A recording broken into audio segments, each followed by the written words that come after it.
نحمده ونصلي ونسلم على رسول الكريم اما بعد فاعوذ بالله من الشیطان الرجیم بسم اللہ الرحمن الرحیم قل ان کنتم تحبون اللہ فاتبعونی یحببکم اللہ ویغفر لکم ذنوبکم واللہ غفور الرحیم صدق اللہ العظیم۔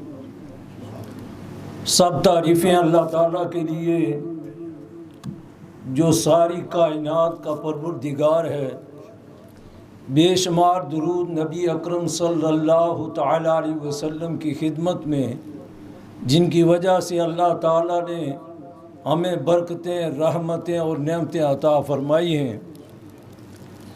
ہماری یہ سعادت مندی ہے کہ اللہ رب العزت نے ہمیں آج کی اس بابرکت محفل میں شرکت کی توفیق مرحمت فرمائی۔ دعا ہے اللہ تعالیٰ اس محفل کی برکتیں ہمیں نصیب فرمائے۔ حضرت صاحب تشریف فرما ہیں، چند باتیں آپ کی خدمت میں بزرگان دین، اللہ کے نیک بندوں، اولیاء اللہ کے سلسلے میں عرض کرنا مقصود ہے۔ اللہ رب العزت نے قرآن مجید میں ارشاد فرمایا، قُلْ إِن كُنْتُمْ تُحِبُّونَ اللَّهَ فَاتَّبِعُونِي يُحْبِبْكُمُ اللَّهُ۔ اے میرے پیارے محبوب، آپ اپنی زبان فیض ترجمان سے ارشاد فرمائیں، اگر تم اللہ سے محبت کرنا چاہتے ہو فاتبعونی، میری پیروی کرو، میری اتباع کرو، یحببکم اللہ، اللہ تم سے محبت فرمائے گا، ویغفر لکم، تمہارے گناہ بھی معاف فرمائے گا، وہ اللہ غفور بھی ہے اور رحیم بھی ہے۔ سبحان اللہ۔ مفہوم واضح ہے کہ اللہ نے اپنے محبوب کے ذریعے آپ کی امت کو یہ پیغام عطا فرمایا کہ جو بھی اللہ سے محبت کرنا چاہتا ہے اسے محب کہا جاتا ہے۔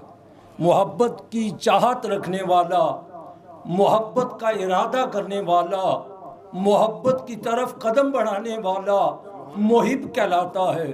اللہ تبارک و تعالیٰ نے یہ اصول واضح فرما دیا کہ میرے بندوں میں سے کوئی ایسے بندے ہوں گے جو میرے محب ہوں گے، میرے بندوں میں سے کچھ بندے ایسے ہوں گے کہ جب میرے محبوب کی اتباع کریں گے، پیروی کریں گے، نقش قدم پر چلیں گے، سنت کو اپنائیں گے، پھر اس مقام پر پہنچ جائیں گے کہ وہ میرے محبوب بن جائیں گے۔ مگر یہ اصول ضابطہ اللہ یہ بیان فرمانا چاہتا ہے، کوئی میرا محب بنے یا کوئی میرا محبوب بنے، ایک بات واضح ہے کہ میرے محبوب کی اتباع کے بغیر نہ کوئی میرا محب بن سکتا ہے، میرے محبوب کی پیروی کے بغیر نہ کوئی میرا محبوب بن سکتا ہے۔ جس نے میرا محب بننا ہے وہ بھی میرے پیارے رسول کی اتباع میں آ جائے، جس نے میرا محبوب بننا ہے وہ بھی میرے پیارے مصطفیٰ کے نقش قدم پر چلنا شروع ہو جائے۔ جتنا میرے مصطفیٰ کے کوئی قریب ہوتا چلا جائے گا، اتنا ہی بڑا میرا ولی بنتا چلا جائے گا، اتنا ہی میرے نعرہ رسالت، نعرہ تحقیق، نعرہ حیدری۔ اگر کوئی اللہ کا ولی بننا چاہتا ہے، اگر کوئی اللہ کے قریب ہونا چاہتا ہے، اگر کوئی اللہ کا ہونا چاہتا ہے تو اسے مصطفیٰ کا ہونا پڑے گا، مصطفیٰ کی غلامی میں آنا پڑے گا۔ جب تک غلامی مصطفیٰ کا پٹا اس کے گلے میں نہیں ہوگا وہ اللہ والا نہیں بن سکتا، اور جب کوئی اللہ والا بن جاتا ہے تو پھر ساری کائنات اس کی ہو جاتی ہے۔